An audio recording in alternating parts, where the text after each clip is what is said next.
മലപ്പുറം വെളങ്കൂരിലെ വിഷ്ണുജയുടെ മരണത്തിൽ ഭർത്താവ് പ്രഭിന്റെ അറസ്റ്റ് രേഖപ്പെടുത്തി. ആത്മഹത്യാ പ്രേരണ, സ്ത്രീ പീഡനം എന്നീ കുറ്റങ്ങൾ പ്രതിക്കെതിരെ ചുമത്തിയിരിക്കുന്നു. കഴിഞ്ഞ വ്യാഴാഴ്ചയാണ് വിഷ്ണുജയെ തൂങ്ങി മരിച്ച നിലയിൽ കണ്ടെത്തിയത്. മകളെ സൗന്ദര്യമില്ലെന്ന് പറഞ്ഞും സ്ത്രീധനത്തിന്റെ പേരിലും പ്രഭിൻ പീഡിപ്പിച്ചിരുന്നുവെന്ന് കുടുംബം ആരോപിച്ചിരുന്നു. മുഹമ്മദ് ഷംസീർ വിവരങ്ങൾ നൽകും. ഷംസീർ, ഗുരുതരമായ ആരോപണങ്ങളാണ് വിഷ്ണുജയുടെ കുടുംബത്തിന്റെ ഭാഗത്ത് നിന്ന് വരുന്നത്. ഇപ്പോൾ ഭർത്താവ് പ്രഭിനെ അറസ്റ്റ് ചെയ്തിട്ടുണ്ടല്ലോ. എന്തൊക്കെ വകുപ്പുകൾ ഇയാൾക്കെതിരെ ചുമത്തിയിട്ടുണ്ട്? വിവരങ്ങൾ. അമൃത, ഇന്ന് രാവിലെയാണ് പ്രഭിനെ പോലീസ് കസ്റ്റഡിയിലെടുത്തത്. ശേഷം മഞ്ചേരി പോലീസ് വിശദമായി ചോദ്യം ചെയ്തിരുന്നു. അതിനൊടുവിലാണ് ഇപ്പോൾ അറസ്റ്റ് രേഖപ്പെടുത്തിയിരിക്കുന്നത്. ഈ കേസിൽ ഇപ്പോൾ ആത്മഹത്യാ പ്രേരണ, ഒപ്പം തന്നെ സ്ത്രീ പീഡനം എന്നീ കുറ്റങ്ങൾ പ്രഭിനെതിരെ ചുമത്തിയിട്ടുണ്ട്. കഴിഞ്ഞ വ്യാഴാഴ്ചയാണ് എളങ്കൂരിലെ ഭർത്തൃ വീട്ടിൽ വിഷ്ണുജയെ മരിച്ച നിലയിൽ കണ്ടെത്തുന്നത്.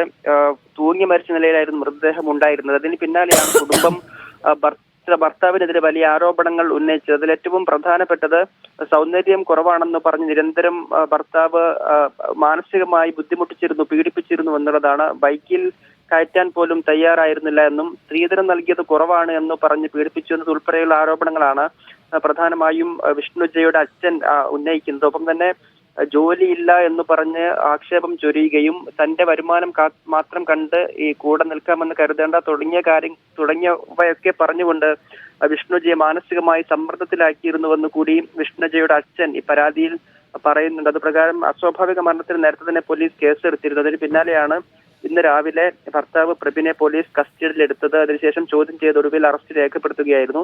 ഈ കേസിൽ ഭർത്തൃ വീട്ടുകാർക്കും ഈ പീഡനങ്ങളൊക്കെ നടക്കുമ്പോഴും ഭർത്തൃ വീട്ടുകാരും പ്രഭിന്റെ കൂടെ നിന്നു എന്ന ആക്ഷേപം കൂടി വിഷ്ണുജയുടെ അച്ഛൻ ഉയർത്തുന്നുണ്ട്. അപ്പോൾ അടുത്ത ഘട്ടത്തിൽ പ്രഭിന്റെ ബന്ധുക്കളെ, വീട്ടുകാരെ കൂടി ചോദ്യം ചെയ്യാനുള്ള സാധ്യതയും തള്ളിക്കളയാനാവില്ല. ഒപ്പം തന്നെ ഈ ഭർത്തൃ വീട്ടിൽ നേരിട്ട പീഡനങ്ങളെ കുറിച്ച് ആദ്യഘട്ടത്തിലൊന്നും വിഷ്ണുജ വീട്ടിൽ കാര്യമായി പറഞ്ഞിരുന്നില്ല.